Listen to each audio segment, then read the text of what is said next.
Hello, my name is Rob Wheeldon. I'm an adult dyslexic. I'm here today with Anna Stevens, who has an approach to the dyslexic thinking style. What we're going to look into is some solutions.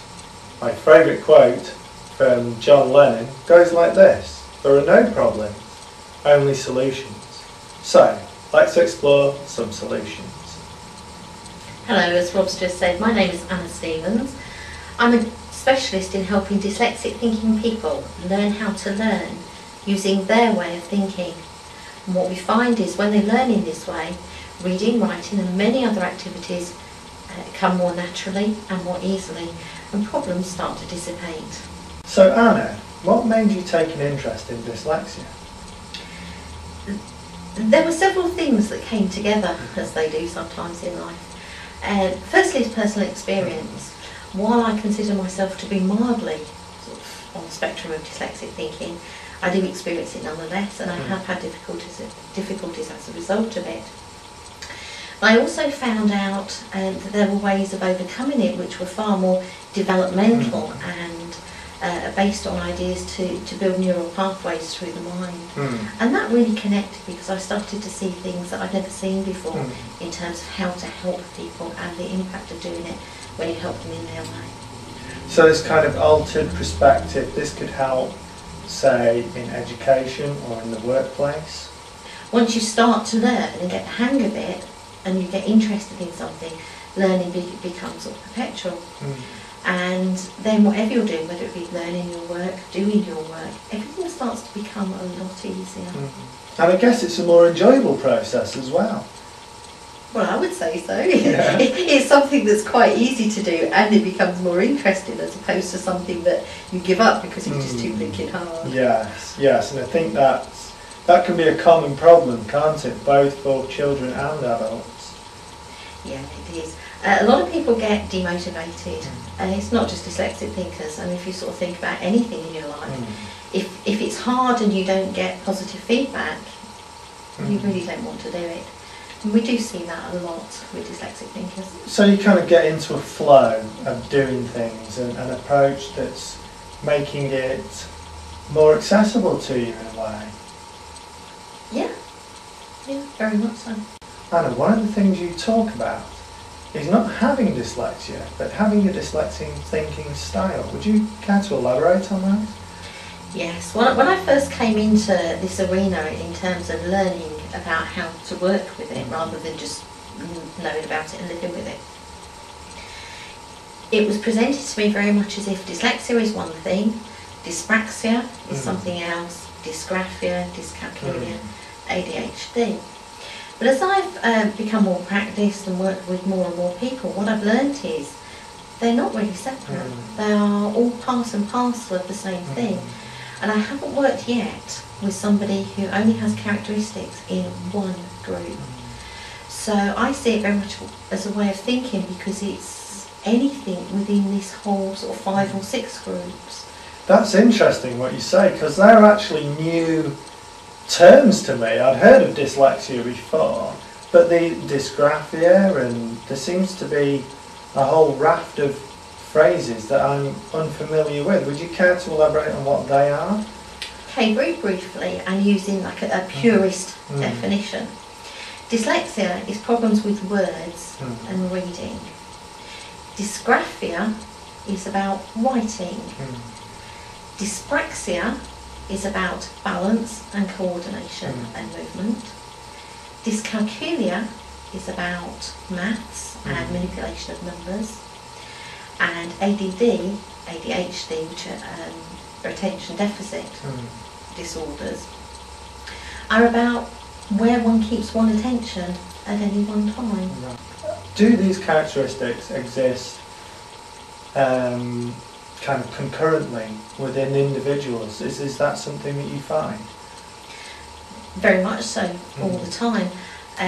When I'm working with somebody who is having problems writing, for instance, there's always a question about what's behind their not being able to write very well. Is it because they don't have the right sort of pictures in their mind, which in its purest sense would be dyslexia, or is it because they don't have good enough movement within the hand, which would be the fine motor movements associated with dyspraxia. And these kind of things that don't often get picked up within the school system, do they? No, a lot of the teaching, and it's understandable because teachers have big groups to teach all at the same time. There's a fair amount of assumption, I think, goes on, that if you show a child to do this, they'll be able to do it. But there are a lot of soft skills that I don't think necessarily get enough attention. Yes. For instance, if something is presented in a line, there seems to be an assumption that a child will look straight across the line from left to right. But if a child doesn't think in a sequential and linear way, that won't necessarily happen automatically. Yes. So one of the things I do is to go back and look at each of these little sub-skills and work through it with somebody. Anna, both in work and in education, I seem to experience some problems, and I'm sure this isn't unique to myself, within things like time management, organisation. I'm terrible at it. Is that something that your approach would address at all?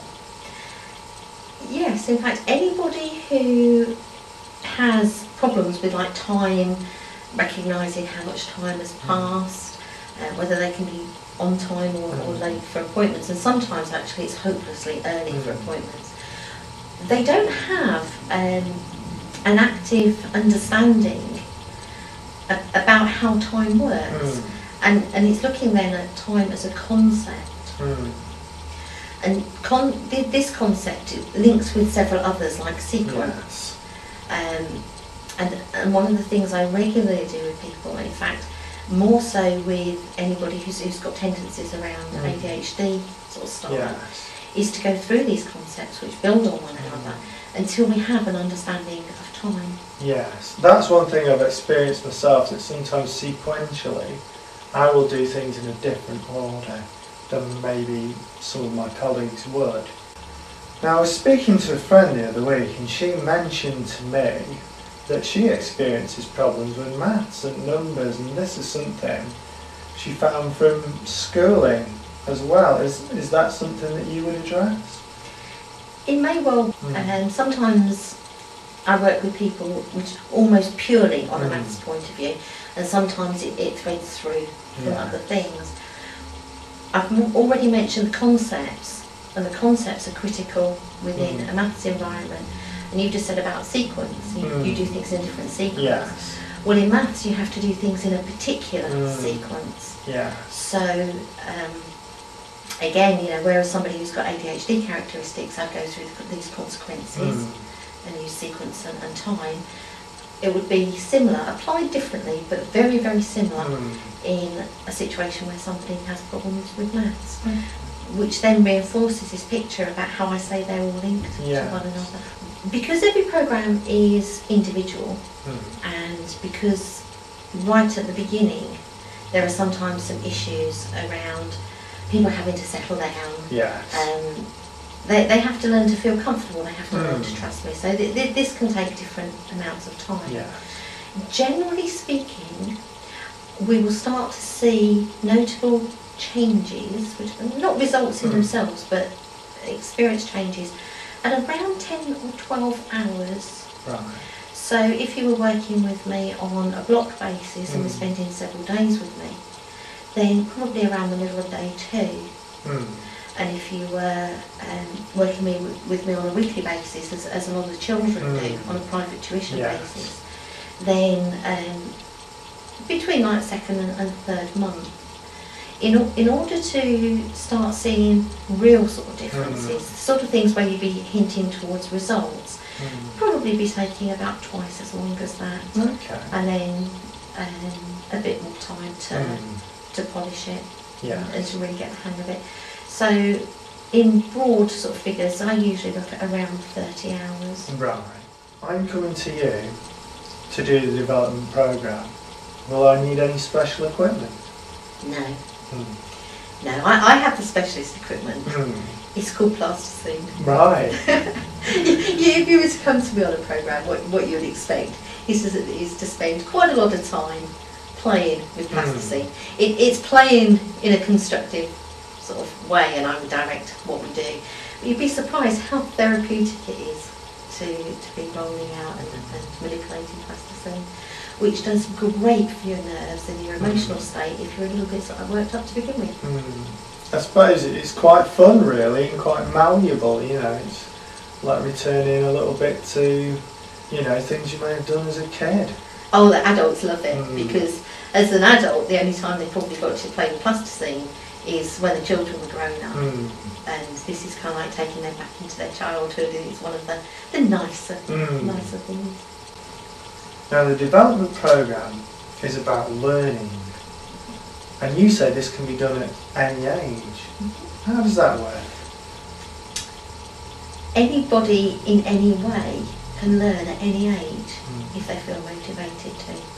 I say practically any age because children have to be matured to a certain level before they can take this on board.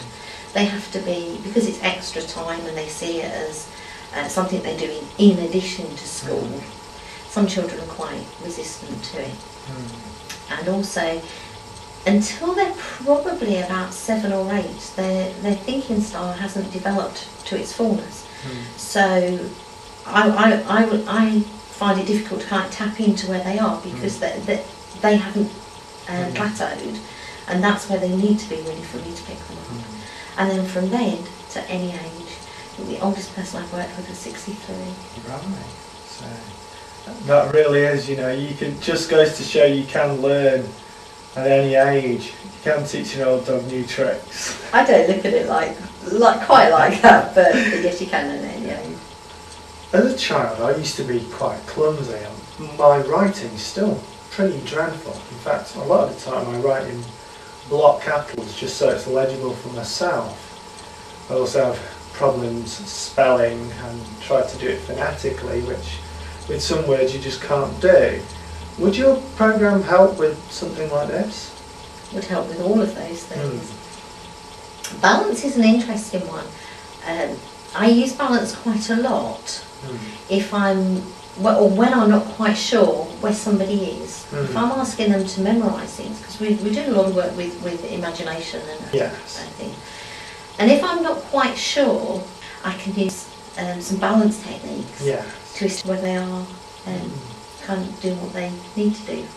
My background is actually having worked in the fitness industry for 10 years, and I find that balance myself is one thing that everyone can really develop unless they're an athlete.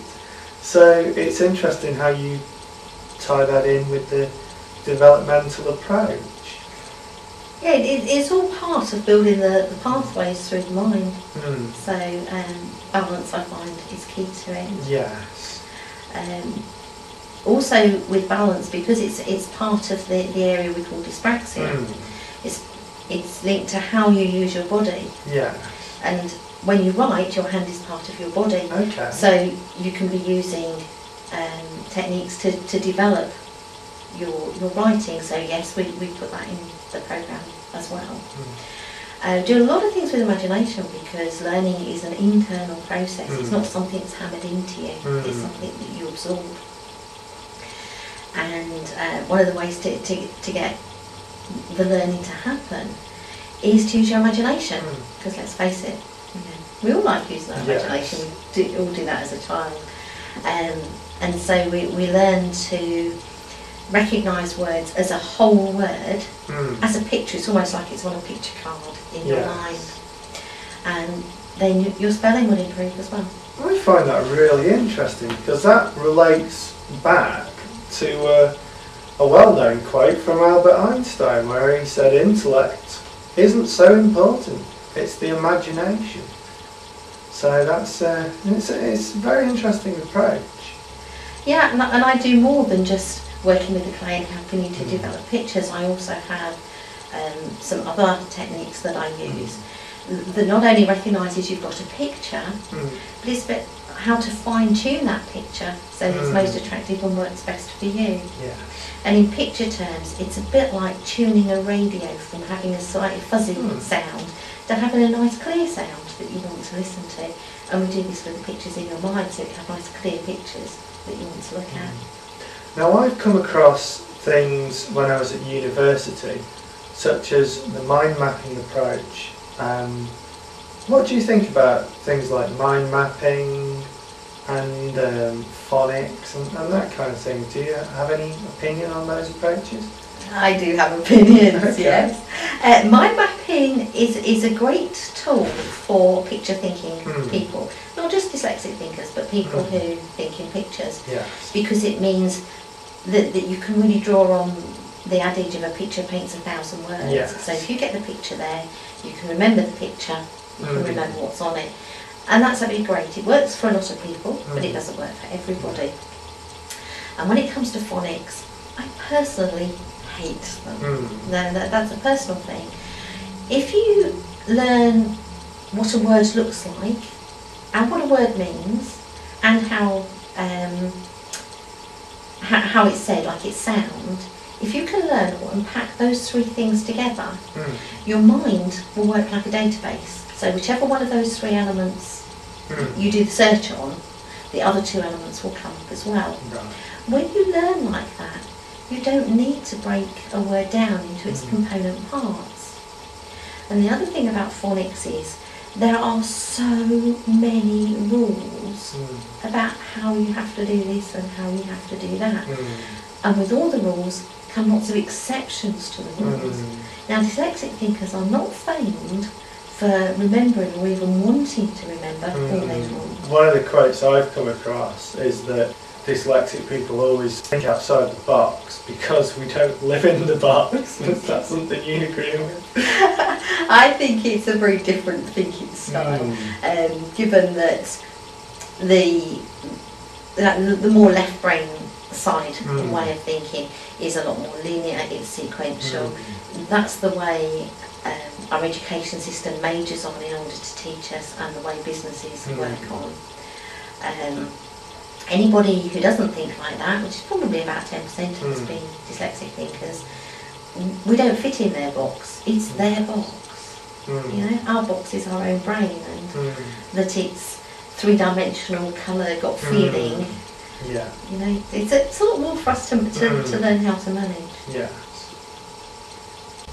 I've heard the term attention deficit disorder, and it's usually associated with lack of attention and easily becoming bored.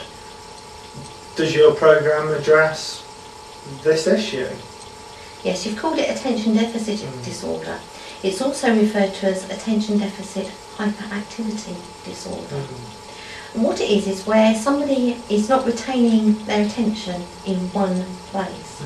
And when the hyper is included, it's because their mind is really kind of all over the place, very, very fast. So part of that is because they think in pictures, and picture thinking is very fast compared to auditory type thinking. And they also have the ability to be able to be thinking lots of things all at the same time.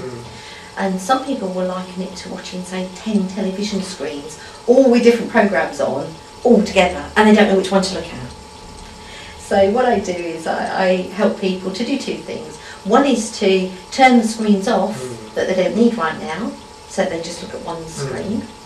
And the other thing is to learn how to control the speed of their thinking. Because when you control the speed of thinking and match it to the outside environment, then they get a much stronger perception of what's really going on around them. And if in the case of learning, that's material for them to learn and take on board, they can take it on board much more accurately, which means they'll be learning more accurately. That's interesting, because one of the things I've experienced is that sometimes I tend to think of things at 100 miles a minute. So that would definitely be an approach that I would find useful.